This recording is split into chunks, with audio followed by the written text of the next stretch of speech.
Mateus capítulo 5, versículo 9, diz: bem-aventurados pacificadores, pois serão chamados filhos de Deus. Vamos orar antes.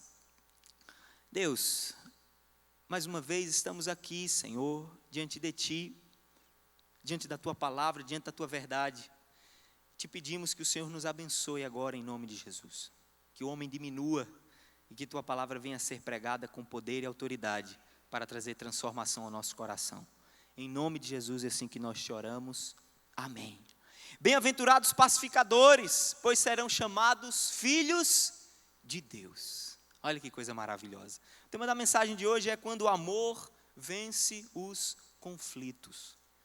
O conflito, querido, entre os seres humanos é algo inevitável e algo natural.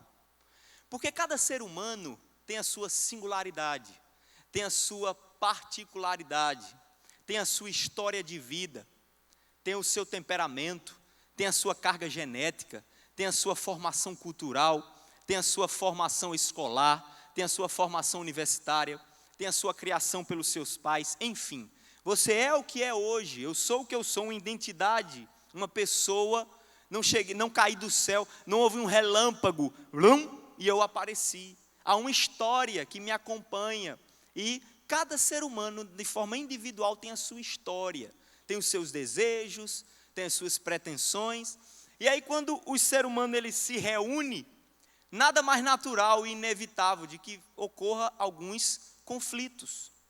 Diariamente, o ser humano ele entra em conflito com o outro, em maior ou em menor grau. Por exemplo, vou tomar aqui como exemplo um casal com 3 filhos. Está lá no café da manhã, a mamãe coloca a cesta de pão em cima da mesa com 15 pães. De repente, quando papai e mamãe olham, os 3 filhos estão brigando. E aí quando papai e mamãe perguntam: por que vocês estão brigando, meu filho? Os 3 estão disputando um único pão. A cesta tem 15, mas os 3 resolveram escolher um único pão. Um pãozinho especial do padeiro, né? Então olha aquele único pão e aí ele tem aquele conflitozinho. Conflito do marido com a esposa que atrasa para se vestir. A esposa que leva o compromisso às 7 horas da noite e a esposa está pronta às 7h30. Aí gera aquele conflitozinho. O conflito da esposa com o marido que 20 anos de casado, todos os dias, religiosamente pede: meu amor, por favor, levante a tampa da privada quando for fazer pipi, porque você está melando e faz 20 anos que eu sou casada com você e você não levanta a tampa. E aí tem aquele conflito, né? Talvez alguém aqui possa estar num conflito, um casal. Onde é que nós vamos lanchar após o culto? Onde é que nós vamos jantar após a celebração? O marido querendo comer, ou o namorado, o McDonald's, e a esposa querendo comer aquela salada para ficar fitness, para ficar bacana. Maridão, vai na salada, é mais interessante. Entendeu? Mas não é esse tipo de conflito que eu gostaria de tratar nessa noite. Eu gostaria de tratar de um conflito um pouco mais complexo, algo mais profundo, conflitos, brigas, confusões que deixam marcas nas nossas vidas, que deixam marcas às vezes ao ponto de deixar traumas, causar depressão e até mudar a história, marcar de fato a história da vida de uma pessoa. Talvez existam pessoas que estão aqui me vendo, que estão me ouvindo aqui ao vivo, ou pela internet, ou o que quer que seja, que sejam marcadas profundamente no seu caráter, na sua personalidade e até na sua sexualidade, por causa de um profundo conflito não resolvido, por causa de um profundo conflito que gerou marcas. Então, quando o amor vence conflitos. E o primeiro ponto que eu gostaria de refletir com vocês, é que o amor, ele vence o conflito quando eu compreendo a realidade e suas origens. Você pode anotar aí. O amor vence o conflito, número 1, quando eu compreendo a realidade e suas origens. Isso é uma atitude de amor. Quando eu, no meio do conflito, ou participando do conflito, ou como intermediador daquele conflito, procurando trazer paz, que foi que a gente viu no versículo base da nossa mensagem. Bem-aventurado, felizes os pacificadores, porque serão chamados filhos de Deus. E nesse processo de pacificação, é necessário que eu compreenda a realidade e as suas origens.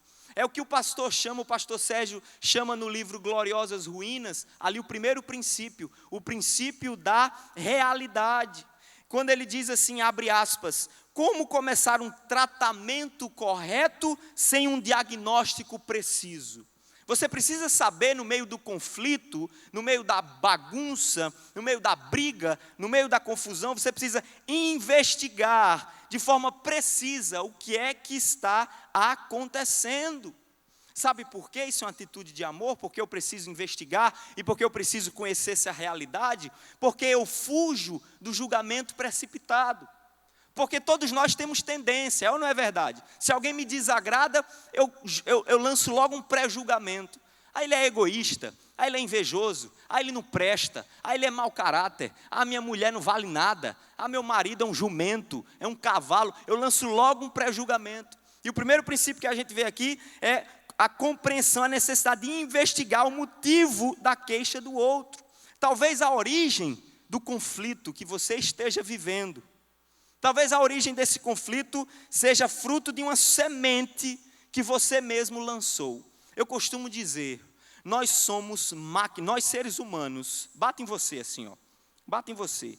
Nós seres humanos somos máquinas de lançar sementes 24 horas. Eu estou aqui pregando para vocês, a forma como eu falo, a forma como eu gesticulo e o conteúdo da minha mensagem está lançando sementes em vocês. Então, a origem do conflito pelo qual você tem passado, talvez seja fruto de uma semente da indiferença. Seu casamento talvez esteja falido hoje em virtude da sua indiferença. O relacionamento seu com o seu pai, com seu irmão, ou quem quer que seja, fruto de uma omissão, fruto de uma grosseria. Talvez, papai, você se pergunte, por que o meu filho, com 18, 15 anos, ele está tão rebelde? Ele não fala comigo, ele não quer saber de mim. Você precisa investigar, você precisa conhecer a realidade, você precisa conhecer a origem, o que está gerando esse conflito, se colocando no lugar dele. Quais foram as sementes que você tem lançado? Talvez a origem do conflito seja a falsa percepção de realidade. E como ocorre, viu, irmãos? Falsa percepção de realidade. Por exemplo, a filha que não é amada, a filha que não se sente amada pelo pai. Ela não se sente, o pai não consegue corresponder àquele amor e ela simplesmente diz, o meu pai não me ama. E aí você vai procurar a origem daquele conflito, você vai procurar a origem do comportamento daquele pai.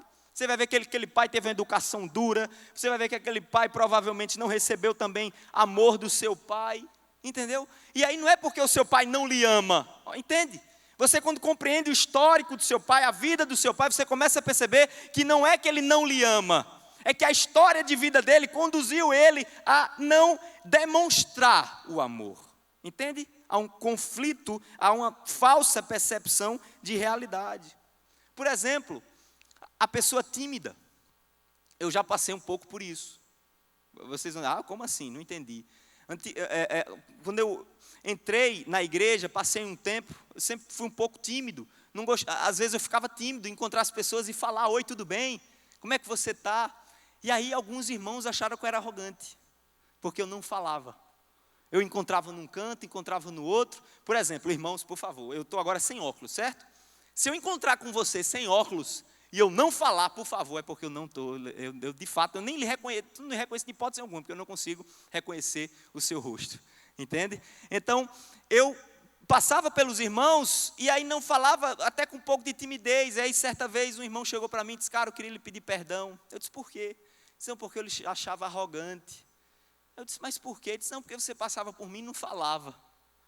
Mas hoje, quando eu lhe conheci mais de perto, eu vejo que realmente é a falsa percepção da realidade. Ele gerou um conflito no coração dele, de acordo com um pré-julgamento, com a falsa percepção da realidade.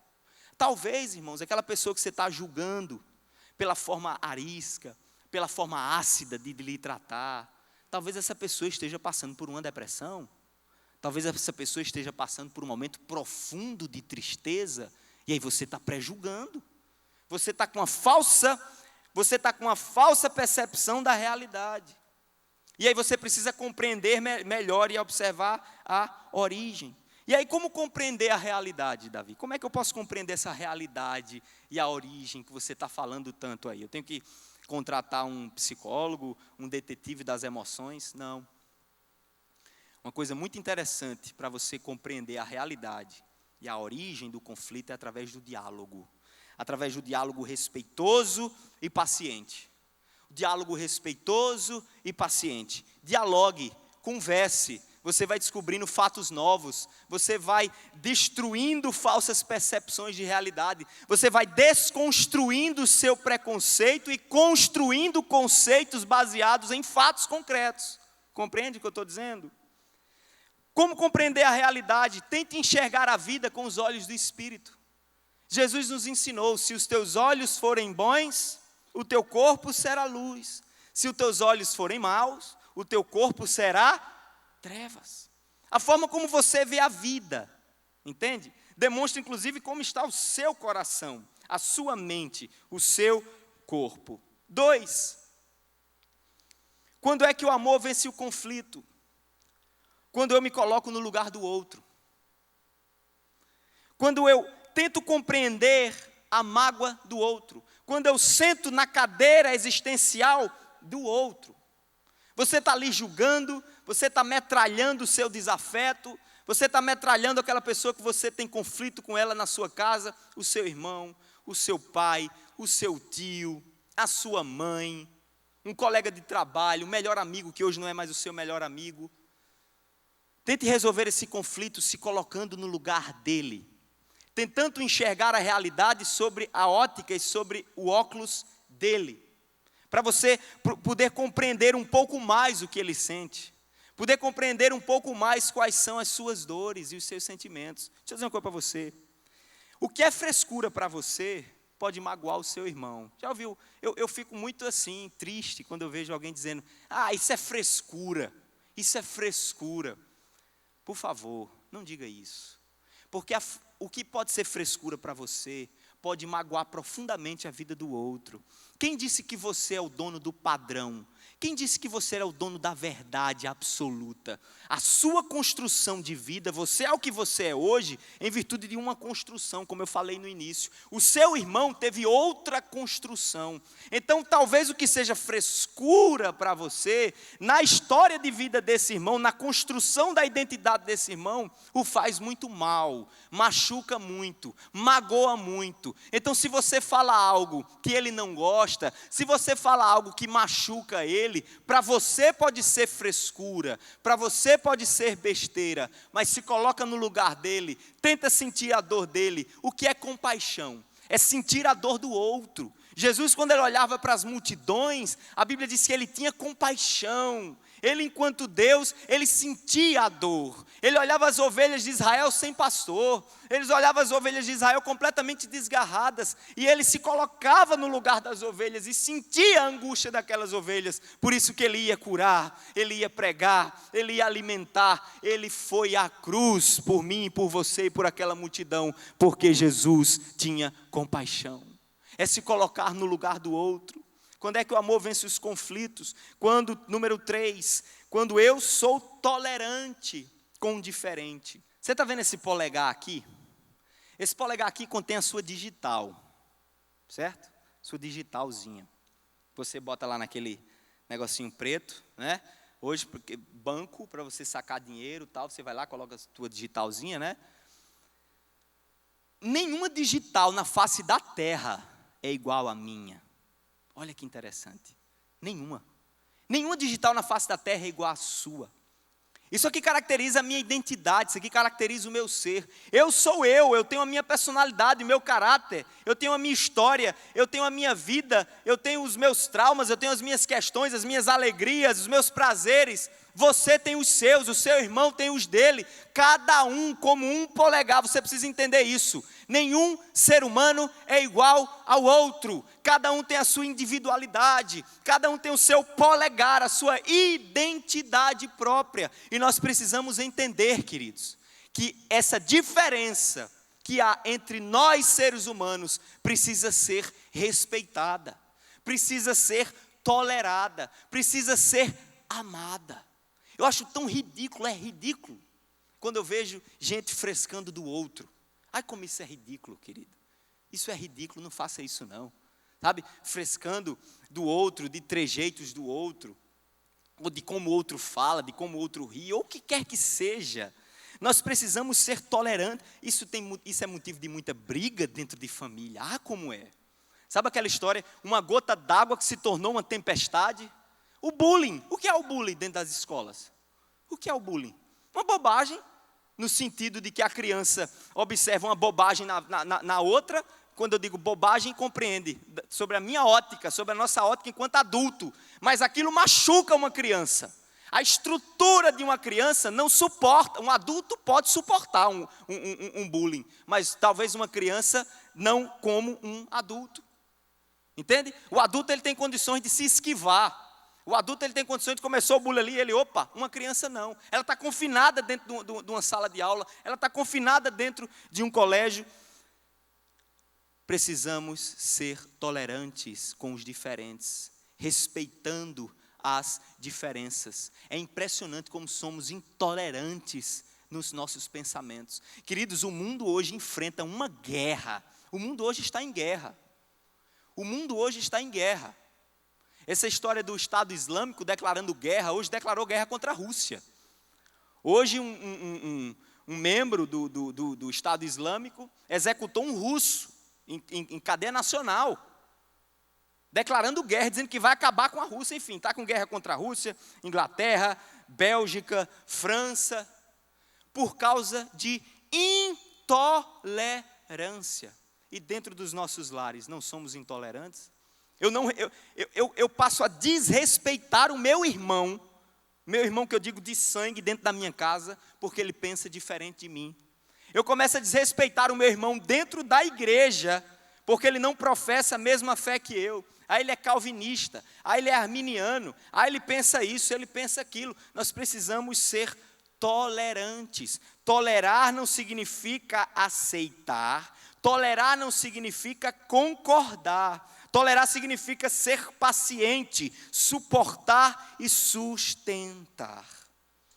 O oposto da tolerância é a intolerância, fonte de muitos conflitos. Ou será que ninguém aqui conhece? Eu acho que não. Acho que isso só acontece no Rio de Janeiro, ou no Rio Grande do Sul, ou nos Estados Unidos, talvez. Pessoas intolerantes, radicais, pessoas intransigentes. Papai, não seja intransigente com seu filhinho não, meu filho. Mamãe, não seja intransigente não com seu filhinho não. Dialogue com ele, seja tolerante. Isso não significa ser frouxo não. Faça como o pai faz com você. Olhe para o seu filho como o papai do céu olha para você. Como o papai do céu olha para mim, para você. Faça com ele, faça com sua esposa. Maridão, faz com a tua esposa. Exerce a tolerância e a misericórdia que Deus tem para contigo com a tua esposa. Faz isso. Tu está achando que tu é mole, que tu é frouxo? Se tu for fazer isso, toma como padrão Deus. E deixa eu dar uma palavra para vocês. Mateus 7, versículo 2. Com a medida com que você julgar o outro, você será julgado. A medida da sua régua, a sua medida vai ser a mesma medida, e nos ensina a palavra de Deus, que o Pai me julgará.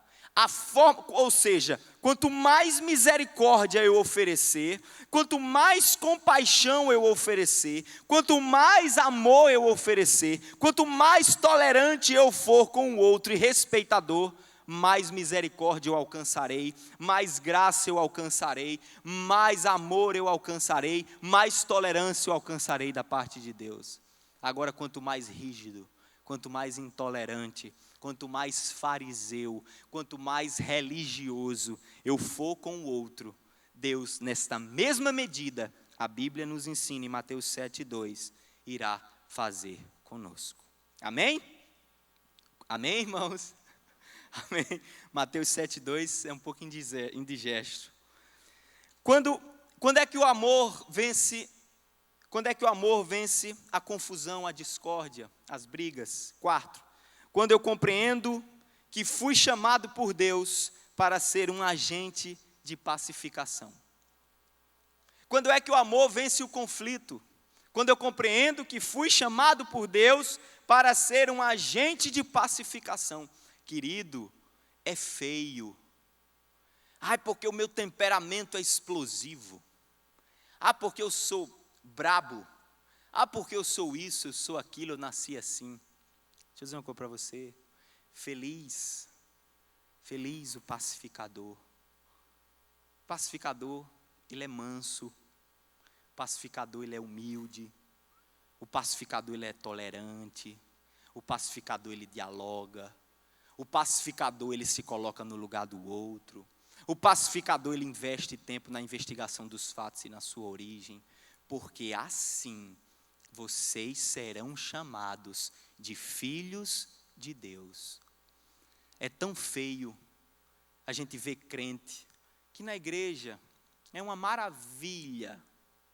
É glória a Deus, é aleluia, é oração em língua estranha, vocabulário gospel, mas em casa parece uma bomba de 7 tiros. Sabe? Vocês, época de São João, aqui na nossa cultura, vocês vão entender. Não tem uma bolinha dura que você joga no chão e cada vez que ela quica, ela explode? Ela bate no chão e faz pá, pá, pá. Cada vez que ela bate no chão, ela explode. Pronto, tem irmão que é assim. Tocou nele, é pá, é coice. Tocou, é pá, coice. É coice. Não mexa comigo não mexa no meu calo não, que ele vai ver. Você se parece com tudo, menos com o Filho de Deus. Você está pensando, é porque a gente às vezes confunde, né, a cultura gospel com o que a Bíblia nos ensina. Você está pensando que você vem para a igreja, você tem uma carteirinha de membro, você paga dízimo, ou sei lá o que você faz, o ato religioso que você faz, é isso que lhe torna um filho de Deus? O que lhe torna um filho de Deus é a obra de Cristo na tua vida, através da manifestação dos frutos de que Ele fez algo em você. Bem-aventurado, felizes os pacificadores. É o que Paulo chama lá na frente. Insistam, lutem, vão, façam, sejam insistentes na obra da pacificação. Assim você será chamada e reconhecida como um filho de Deus. Você não vai ser reconhecido como filho de Deus chegando na igreja, Pai do Senhor. É interessante, né? Crente é uma tribo interessante, porque eles se cumprimentam e tentam ao máximo se fazer reconhecido na sociedade através de vocabulários, né? Gospel. Paz do Senhor, né? Chega num lugar público, paz do Senhor, chega a boca explode. Você não é reconhecido por filho de Deus pela paz do Senhor que você dá no seu trabalho, em uma festa. Você é reconhecido como filho de Deus através da sua dinâmica, do processo, do agente de pacificador que você é dentro do seu lar. É por isso que eu costumo dizer muito, a melhor pessoa para dizer o nível de crente que você é a sua esposa. Sabia? Porque você fazer macaquice aqui na igreja é fácil. É muito fácil.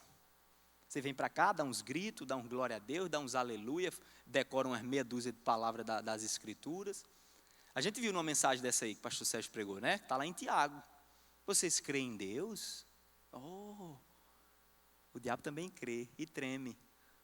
Você conhece a Bíblia? Oh, o diabo também. Sabe todinha decorada mais do que você. A diferença é que o diabo não obedece. E nós somos convidados a obedecer. Bem-aventurados os pacificadores, porque serão chamados filhos de Deus. 1 Pedro, olha que maravilhoso, anota aí. 1 Pedro 3, do versículo 10 ao 11. Escuta.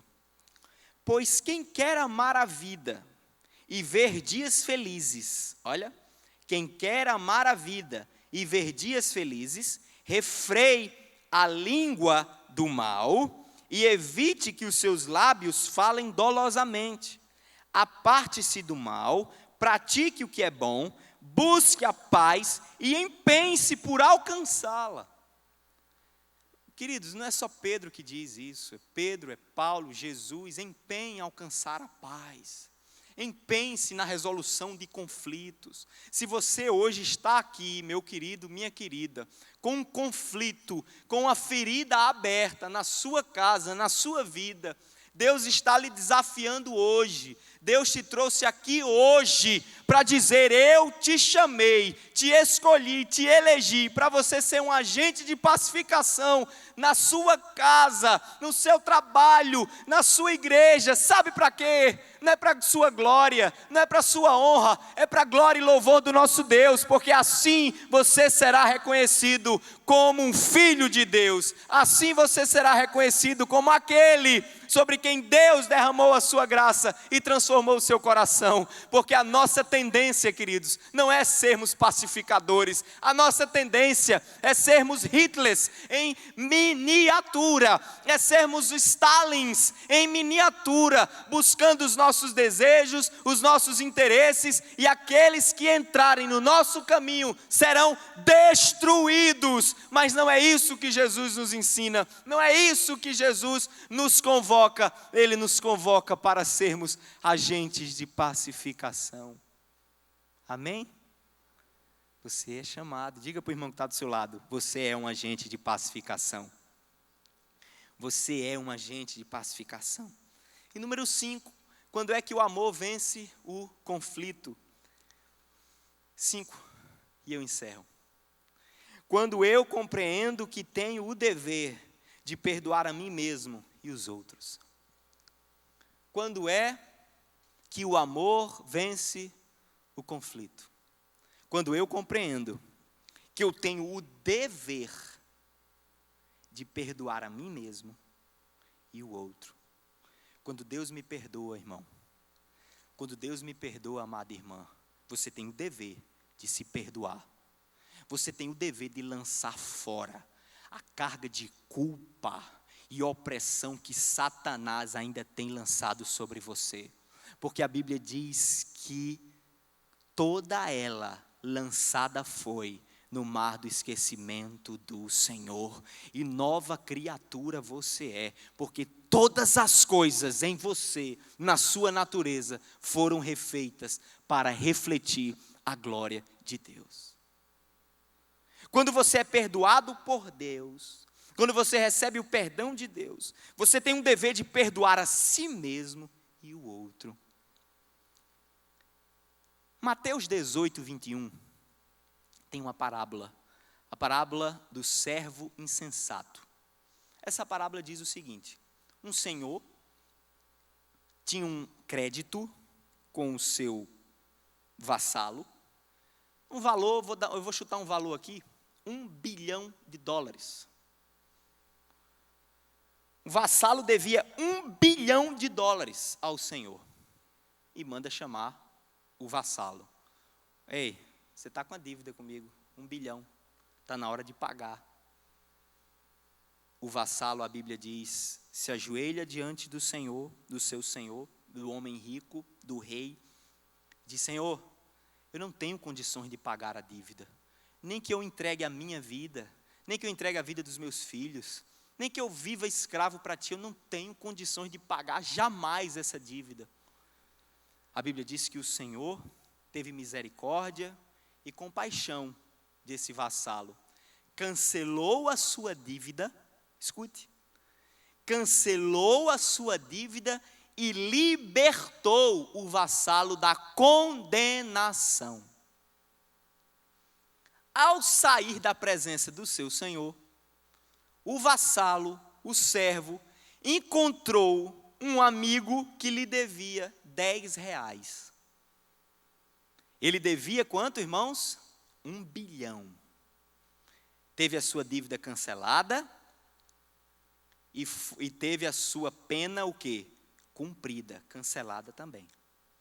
Quando ele encontra um amigo que o devia R$10, ele chama o amigo e diz: ei, você tem que pagar a sua dívida comigo. E a Bíblia diz que o amigo se ajoelha diante dele e diz que não tem condições e que, por favor, que perdoe a dívida. E o que esse servo fez? A Bíblia conta. O servo mandou para a prisão o amigo para ser chicoteado e que ele pudesse trabalhar como escravo até pagar a dívida. A Bíblia diz que, ao saber desse fato, o senhor que tinha cancelado a dívida com o vassalo mandou chamar ele e disse: por que você cometeu tal maldade? Eu perdoei uma dívida, eu cancelei uma dívida e livrei você de R$1 bilhão. E por causa de R$10 você mandou açoitar e condenar o seu amigo?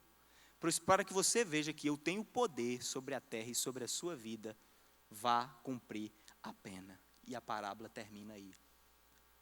Davi, o que é que nós temos a ver com esta parábola? Jonathan Edwards dizia uma coisa muito interessante.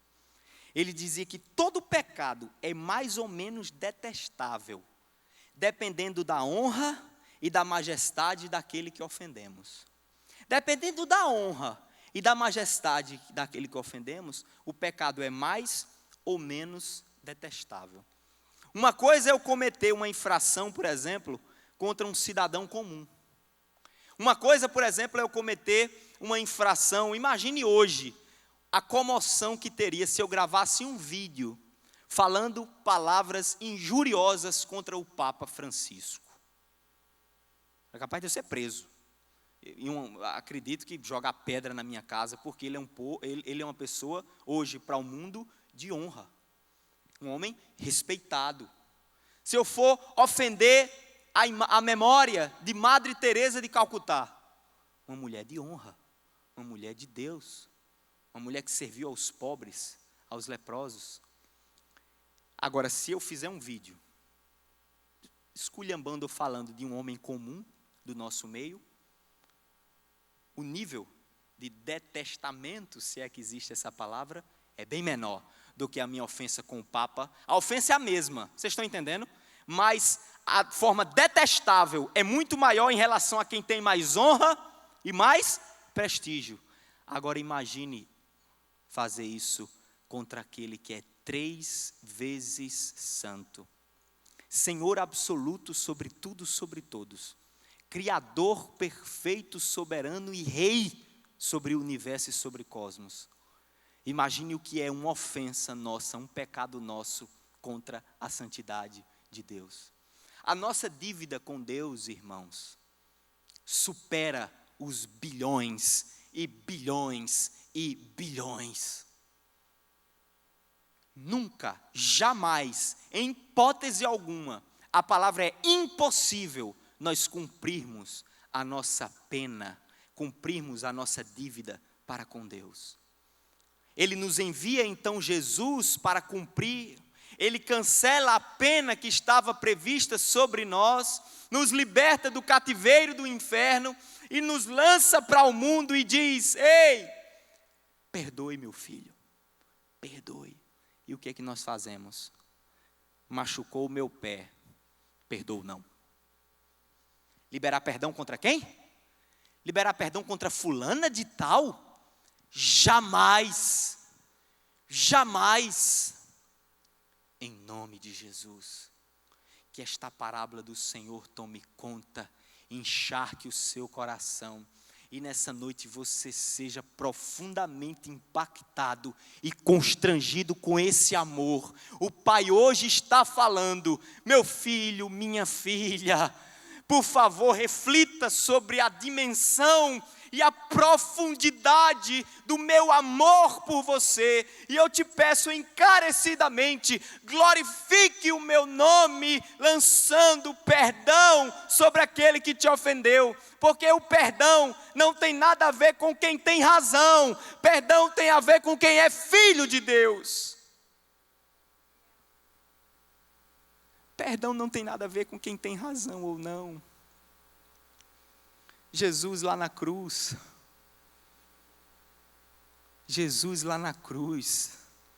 o Cordeiro de Deus, o Filho de Deus, o próprio Verbo encarnado entre nós, santo, absolutamente puro, sendo injuriado, humilhado. Quem tinha razão naquela cena, irmãos? Irmãos, quem tinha razão naquela cena?